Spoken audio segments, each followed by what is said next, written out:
નાવાકાઈ મુકામે ગુજરાત જોડો જનસભામાં ઉપસ્થિત આપણા જિલ્લા પ્રમુખ શ્રી રાધિકાબેનજી,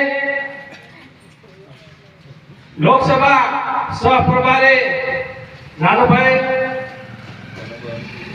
જિલ્લા મહામંત્રી રસિકભાઈ તથા આજુબાજુ ગામમાંથી પધારેલા વડીલો, ગ્રામજનો, ભાઈઓ તથા બહેનો, મિત્રો, આમ આદમી પાર્ટી એ એક ઉભરતી પાર્ટી છે। દિવસે ને દિવસે લાખો અને હજારોની સંખ્યામાં આમ આદમી પાર્ટીમાં લોકો જોડાય છે। તો આ પાર્ટીમાં જોડાવાનું મુખ્ય કારણ શું છે? તમે જોશો કે આમ આદમી પાર્ટી આપણા ગુજરાતમાં પહેલી વખત લડી ત્યારે 5 સીટો લાવીને મૂકી દીધી અને ઘણા ખરા જે હાર્યા એ નજીવી સરસાથી હાર્યા। તો એનું કારણ કે આપણા જે નેતાઓ છે એ આપણા હક અને અધિકાર માટે લડે છે। તમે વિદ્યાર્થી યુવા નેતા વિરાજ ને જોયા હશો, એ કાયમના માટે વિદ્યાર્થીઓના એડમિશનના પ્રશ્ન હોય, શિષ્યવૃત્તિના પ્રશ્ન હોય, નોકરીના પ્રશ્ન હોય તો એના માટે કાયમ અવાજ ઉઠાવે છે। એ જ રીતે આપણા ખેડૂત નેતા રાજુ ગરપડા આપણા ખેડૂતોને જે મુશ્કેલીઓ પડે છે કે આપણા પકવેલા અનાજનું લૂંટ ચલાવે છે, સમયસર આપણને ખાતરો મળતા નથી, ટાઈમસર આપણને વીજળી નથી મળતી, તો ખેડૂતો માટે બી આ નેતાઓ કાયમ માટે અવાજ ઉઠાવે છે। એ જ રીતે આપણા આદિવાસી વસિયા ચેતર સાહેબ એ બી આપણા લોકો માટે રાત દિવસ લોકોની ચિંતા કરતા હોય છે અને એમના માટે પ્રશ્ન ઉઠાવે છે। તમે જોશો કે ઢેઢિયાપાડાના ત્યાંના ધારાસભ્ય હોવાથી છતાં પણ આપણા તાલુકામાં છોટાઉદેપુર જિલ્લામાં નકલી કચેરી બનાવીને કરોડોનું કૌભાંડ થયું, તો એ ત્યાંથી અહીંયા બહાર પાડે છે। તો અહીંના જે નેતાઓ છે એ શું ઊંઘમાં છે? હા કે ને?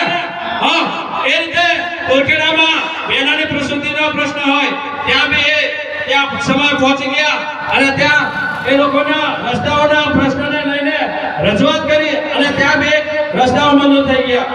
હાલમાં તાજેતરમાં જે સેવક પુલ છે એ 2-3 વર્ષથી તૂટેલો છે, એના મેં ઘણી વખત સરકારમાં રજૂઆત થઈ હોવા છતાં પણ એ કામ થતું નતું અને ચેતર સાહેબે વિઝિટ લીધી અને બીજા દિવસથી કામ ચાલુ કરી દીધું। તો આ છે આમ આદમી પાર્ટીની તાકાત। મિત્રો, મેં કીધું પ્રમાણે આમ આદમી પાર્ટીના નેતાઓ આપણા માટે ચિંતા કરે છે, આપણા માટે લડે છે, આપણા માટે જેલમાં જાય છે, તો એમને બી આપણે શાસક આપવાની ફરજ બને કે ના બને? હા કે ના? હા, તો આવનારી તાલુકાની જિલ્લા પંચાયતની ચૂંટણીમાં આમ આદમી પાર્ટીનો કોઈ બી ઉમેદવાર હોય એને આપણે જંગુ બહુમતીથી જીતાડીને ચેતર વસાવાના હાથ મજબૂત કરવાના છે। હા, કરીશું કે નહીં? તો અમે કીધું પ્રમાણે આમ આદમી પાર્ટી ઉભરતી પાર્ટી છે। યુવાનો નેતાઓ લોકોના પ્રશ્ન માટે કાયમ માટે લડતા હોય છે, તો એની સામે ભાજપની સરકાર છેલ્લા 30-32 વર્ષથી સતત શાસન હોવા છતાં બી આપણા લોકોના ખેડૂતોના પ્રશ્ન બાબતે કોઈ આવવાનું ઉભરાતું નથી। આ લોકોની સતત એક ધારી શાસન હોવાથી આપણું કોઈ સાંભળતું નથી અને એટલા બધા ભ્રષ્ટાચાર, તાનાશાહી વધારી દીધો છે કે લોકોને દરેક બાબતે કાયમ કરી દીધો છે।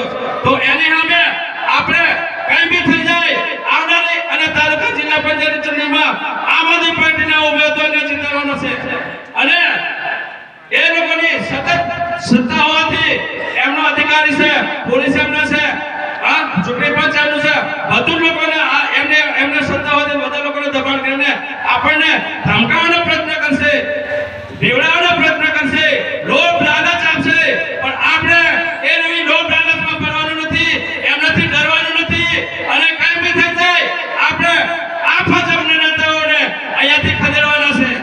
એ લોકોની મેં કીધું પ્રમાણે સત્તા હોવાથી આપણને ધમકી આપશે, બધું કરશે, પણ આપણે જ્યારે વોટ નાખવાનું થાય ત્યારે ઝાડુના બટન પર દબાવીને આપણે જંગી બહુમતીથી કરવાની છે. તો તમને મેં કીધું છે ચૂડીના ટાણે બધીનો લોભ લાલચ આપશે એમાં ફરમાતા નહીં, પણ આપણે એ લોકો કઈ પણ આપે, પૈસા આપે, જે કઈ આપે લઈ બી લેજો, પણ આપણે છેલ્લે એક જ કામ કરવાનું છે કે ઝાડુ ફેરવવાનું છે. શું કરવાનું? તો વધુ ન કહેતા આટલું કહીને હું મારે રોઈને વિરામ આપું છું. અસ્તુ. ભારત